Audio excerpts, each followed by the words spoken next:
invited, good morning. Your Excellency, let me begin by expressing on behalf of indigenous peoples, minority and marginalized for this historical day. This day will be remembered for generations to come. Under your leadership, Your Excellency,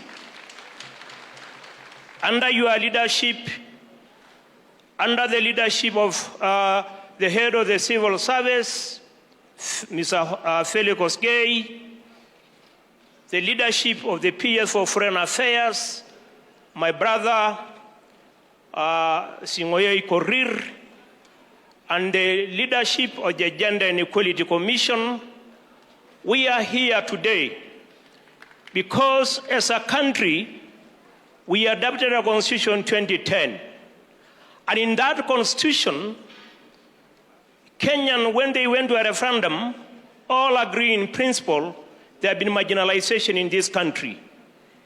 And that marginalization originated from sectional paper number 10 of 1965. Between when we adopted the constitution in 2010, 15 years later, just this year, Kenya celebrated the constitution 2010. But these communities have not celebrated that day simply because Article 56, Article 100, Article 174 has not yet been implemented. Your Excellency, these communities, they come from counties that are leading in poverty. When you see Turkana, when you see Marsabit, Wajir, these counties are leading in poverty. But the reality is, those counties also have natural resources that these communities need to benefit in order to address the issue of poverty. Today, Your Excellency, the challenges of these communities, and this is what the policy will try to address, is basically the issue of human rights, issues of climate change, issues of discrimination, issues of exclusion. Today, climate change is a driver of poverty. And I want to express my gratitude to you because when you are the deputy president of this country, you saw the need to address the issue of marginalization, and you created a unit under your office. Today, what we are requesting you are 3 requests. Request number 1, for this policy to be effective, we request you to establish a department, State Department for Indigenous Affairs, Minority Affairs, to address these particular issues. Our second request is to see that this policy become a sectional paper, which can then lead so that government can be able to commit resources. The third one is how do we have a legal binding document in an act of parliament to address a critical issue these communities are facing. As I conclude, Your Excellency, when you came into power, your government demonstrated the need for collaboration and partnership. This policy came into being because of the partnership of the government and indigenous people organization or minority organization. That's why we have the policy. The international community, including the World Bank, Tana Facility, IFAD, Niatero, all of them came together to facilitate this collaboration. Let me thank the entire team, and I want the technical team to stand up. We had a technical team, both the government and non-governmental organization, governmental institutions, and I want to thank Impido for providing the secretarial services that brought us here. Your Excellency, my final request, today we are not benefiting from resources that are in this country. Take an example of Tata Chemical in Magadi. It is a company that has been there for the last 125 years. But Magadi community are leading in poverty in Kajiado.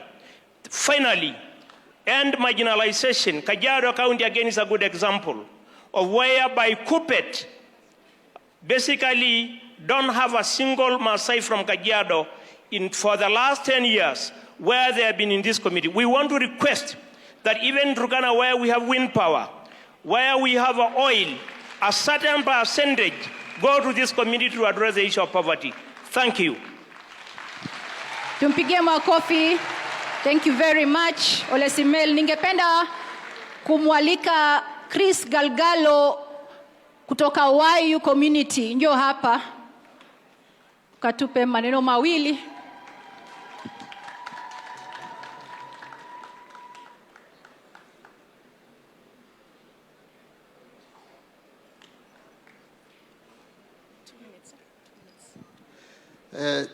Thank you, His Excellency, the President of the Republic of Kenya, Honorable Samoei William Ruto, His Deputy, Professor Kidiki, and all the others of protocol observed.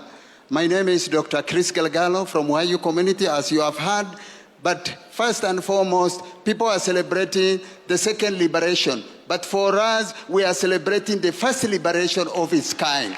This is an opportunity which we are given.